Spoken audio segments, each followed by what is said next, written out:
The black box on the tanker Eagle S failed to record during the cable break.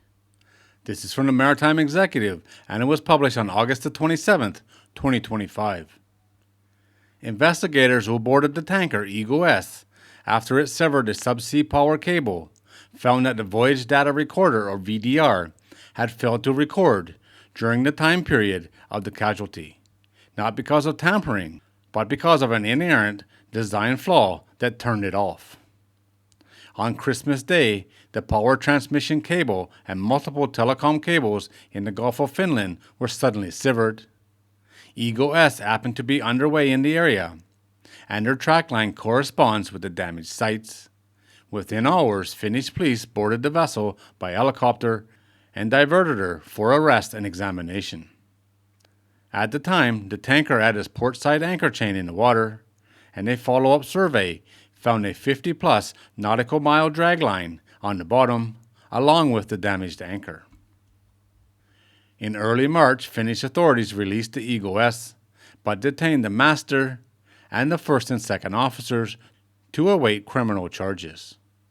Prosecutors have charged them with aggravated vandalism and aggravated interference with telecommunications, with a potential penalty of 2.5 years in jail if convicted.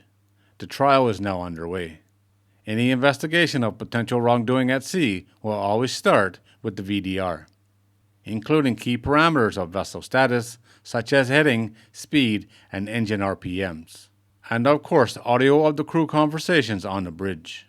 But investigators found that the Eagle S VDR had ceased recording on the afternoon of December the 18th, long before the incident, and then resumed about 1 p.m. on the 25th.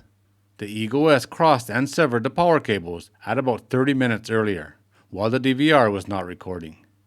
The investigators found no evidence of tampering with the DVR, but discovered a curious technical cause. The VDR was an older design from the 2000s, and its timestamp system relied on GPS timing signals, without which it could not function. When the Eagle S sailed into the Russian end of the Gulf of Finland, one of the world's most GPS-denied environments, it lost its GPS signal, and the VDR's time reverted back to 2005. The system then auto-deleted the older 2005 files to save space on its limited memory. When the Eagle S regained GPS, recording resumed, but only after the ship had already cut the power cable.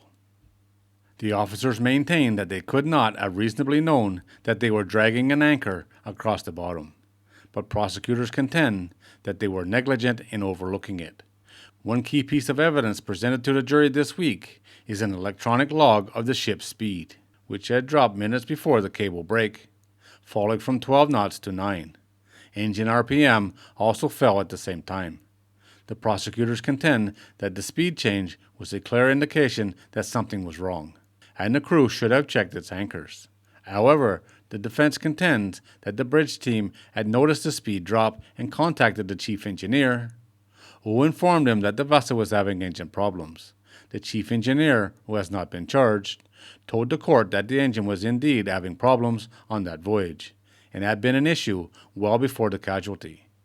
The officers did not think to go forward and check the anchors. The defense contends because they were relying on the chief engineer's professional assessment. It's pretty convenient that the VDR thought it was in 2005. And then as soon as it figured out that it was actually Christmas Day in 2024, it deleted all the old files. Very convenient. Just a glitch in the system, but a very convenient time for it to happen. Or inconvenient, depending on how you look at it. If they're innocent, it's very inconvenient. It would be very interesting to know exactly what was happening on the bridge during that short period of time. And just 30 minutes after the line was cut, the VDR came back on. Very convenient. And very unfortunate. All right, guys, there it is. As always, thanks for watching. If you're new here and you like these kind of videos, don't forget to subscribe before you leave, and I'll see you on the next one.